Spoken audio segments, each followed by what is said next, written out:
बात करें नोनी विश्वविद्यालय, नोनी विश्वविद्यालय में पहले एकदम से एक नोटिफिकेशन निकाली जाती है कि 50 से 60% फीस बढ़ाई गई है। आप सोच सकते हैं 50 से 60% फीस बढ़ाई गई है। जब विद्यार्थी परिषद एक मेमोरेंडम वहाँ के वाइस चांसलर को देती है कि ये सरासर युवाओं के भविष्य के साथ खिलवाड़ है, उनकी आर्थिक स्थिति मजबूत ना होने के कारण आधे से ज़्यादा छात्र इस विश्वविद्यालय में नहीं पढ़ेंगे।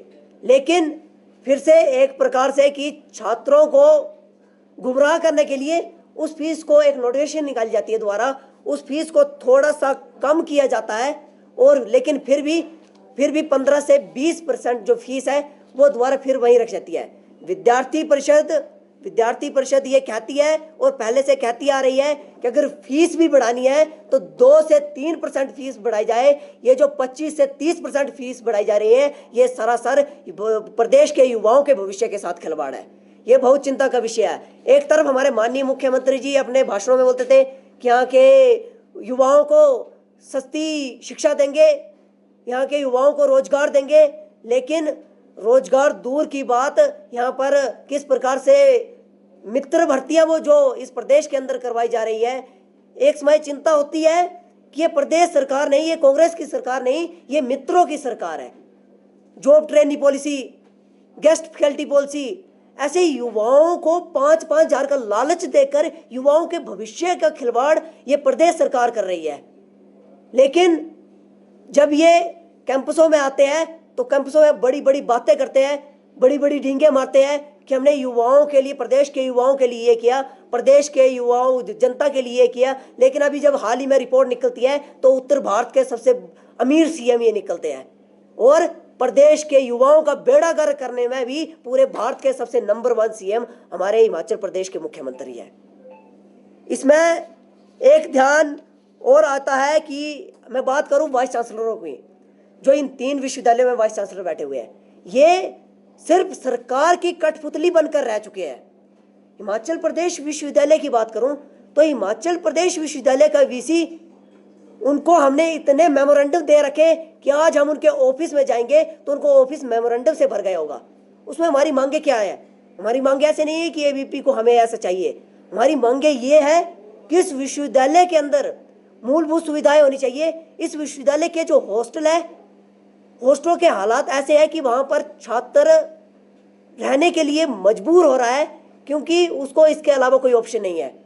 वहाँ पर एंट्रियाँ, अवैध एंट्रियाँ, वहाँ पर मतलब एक व्यक्ति के नाम पर 10-10 लोग वहाँ पर खाना खाते हैं।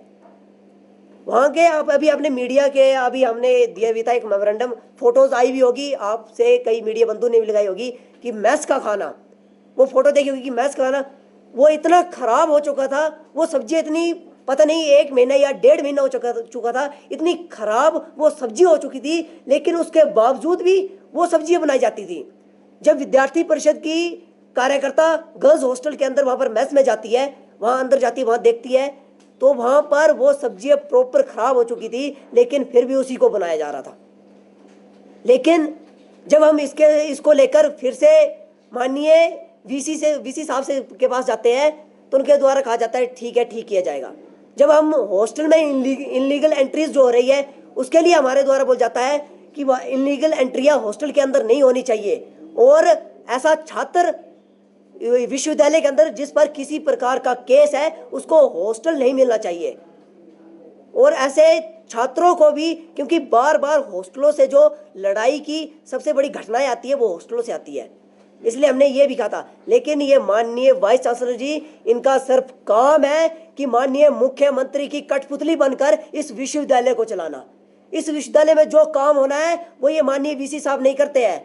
वीसी साहब सिर्फ एक चेहरा है और इसके पीछे जो काम करता है वो माननीय मुख्यमंत्री जी करते हैं।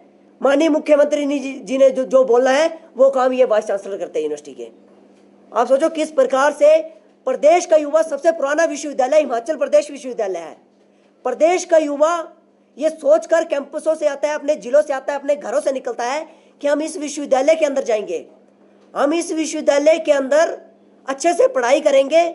लेकिन जब इस विश्वविद्यालय के अंदर पहुंचते हैं तो इस विश्वविद्यालय के अंदर पहुंचने के बाद देखते हैं कि हॉस्टलों के अंदर जाते हैं तो मतलब हॉस्टलों की हालात ऐसे है कि कहीं कोई काल कोठरी है, इस तरह के हालात उन हॉस्टलों की है।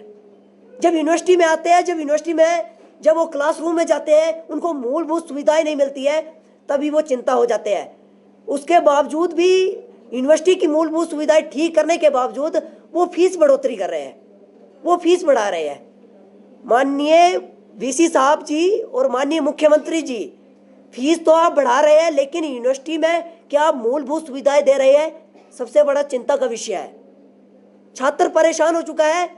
कभी जब वो हॉस्टलों के अंदर जाता है, जब वो घर से भी फोन आता है कि क्या कर रहे हैं, तो हॉस्टल के अंदर पानी नहीं होता है, एक डेढ़ महीना पानी नहीं होता है, वो बैठे हुए हैं। छात्र मजबूर हो चुका है कि वो घर भी नहीं बता सकता है कि इतने बड़े विश्वविद्यालय में पढ़ रहे हैं, इतने पुराने विश्वविद्यालय पढ़ रहे हैं, लेकिन यहाँ पर मूलभूत सुविधाएं नहीं मिल रही है। ये बहुत चिंता का विषय है।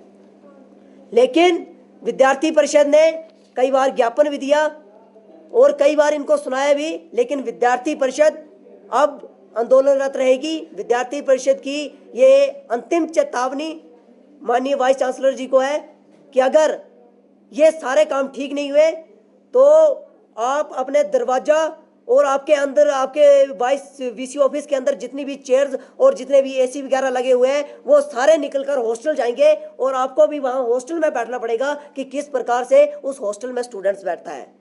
हम बात करें पालमपुर विश्वविद्यालय की, तो पालमपुर विश्वविद्यालय का वीसी, जो मैंने आपको पहले ही बताया कि एक प्रशासनिक अधिकारी है, उसको वो वहाँ पर यूनिवर्सिटी में बैठता ही नहीं, उसको पता ही नहीं कि यूनिवर्सिटी में छात्रों की समस्याएं क्या है। जब उसको समस्याओं का ही पता नहीं है तो वो काहे का वाइस चांसलर हुआ?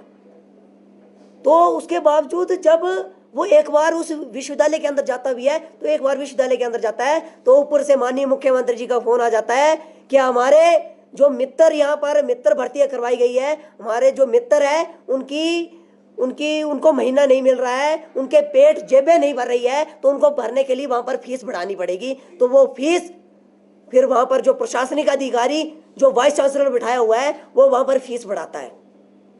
आप सोचो, ये प्रदेश एक ग्रामीण प्रदेश कहा जाता है, मतलब इस प्रदेश, आपके ध्यान में होगा कि इस प्रदेश का युवा, इस प्रदेश की जनता किस प्रकार से अपना गुजारा करके अपने बच्चों को पढ़ाने के लिए विश्वविद्यालयों के अंदर भेजती है। लेकिन विश्वविद्यालयों के भेजने के बाद जब वहाँ पर इस तरह से फीस बढ़ाई जाती है और मूलभूत सुविधाएं नहीं मिलती है, तो छात्र मेंटली टॉर्चर हो जाता है। वो पूरी तरह से बौखला जाता है कि मैं करूँ क्या। लेकिन वहाँ पर भी किस प्रकार से फीस बढ़ाई जाती है, किस प्रकार से मुख्यमंत्री जी उनको कठपुतली बनाकर उस विश्वविद्यालय में बिठा रहे हैं, तो वो बहुत चिंता का विषय है। इसलिए मैं माननीय मुख्यमंत्री जी से कहना चाहता हूँ कि वहाँ पर वाइस चांसलर की नियुक्ति की जाए और किसी को एडिशनल चार्ज नहीं दी जाए, किसी प्रशासनिक अधिकारी को, किसी को नहीं बिठाया जाए, वहाँ पर सिर्फ वीसी की नियुक्ति की जाए। इसके बाद विषय आता है हमारा जो नोनी विश्वविद्यालय